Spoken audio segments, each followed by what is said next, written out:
at a particularly large British clearing bank, which in order to save any appropriate embarrassment should remain nameless, but was in fact Barclays.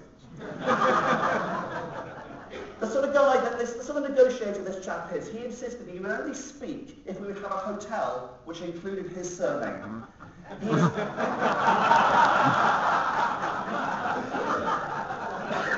He has regularly managed to negotiate for himself speaking fees which range between 10 and 15,000 Icelandic krona. Derek Arden.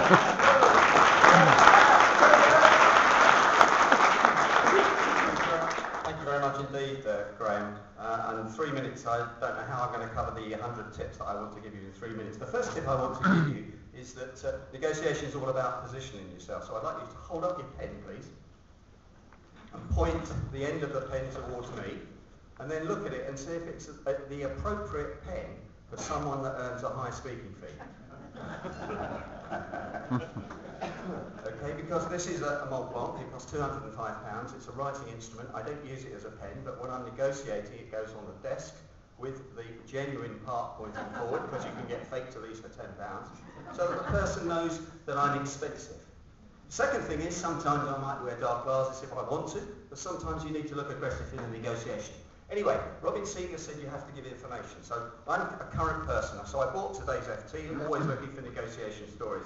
I open it expecting to see something sensible, and what do I open up? I see Mike Southern, L. Vaughan Spencer talking about deep ego massage. Now what's that all about? I've written to the FT already and I've complained about that straight away. But I'd like you to write the word negotiation down on a pad, please.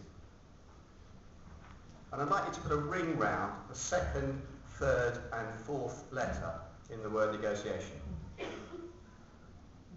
And it should say ego. And the people that negotiate with big egos lose. Because negotiation is all about win-win situations. And I thought a fantastic negotiation that I saw yesterday was getting 10cc up here. And congratulations to Alan Stevens to negotiate what I call a soft pound deal where you swap things. But Alan's not a very good negotiator anyway, and I'm not allowed to sell from the platform. But I'd like to pass him a copy of my book, Negotiating Your Salary, because apparently his wife Heather's a really good negotiator and he can't get dividends. Now, here's the tip that you're going to have to take away from today. When someone tells you their price, this is what you do. You go, so they say, and the price is £2,000, you go, that's more than I was expecting to pay.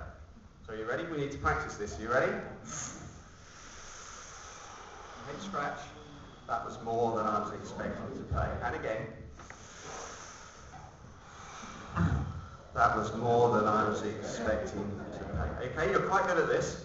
So, but if you don't ask, you don't get in negotiations. So I guess Alan thought he wouldn't get 10cc up here, but Alan asked. And asking is what it's all about. Ladies and gentlemen, tip number 1 is position yourself. Tip number 2 is asking. And tip number 3 is flinching. I wish I had time to give you those other 97 tips that I wrote out, but I see that I have 7 seconds left. My name's Derek Arden. Thank you very much indeed.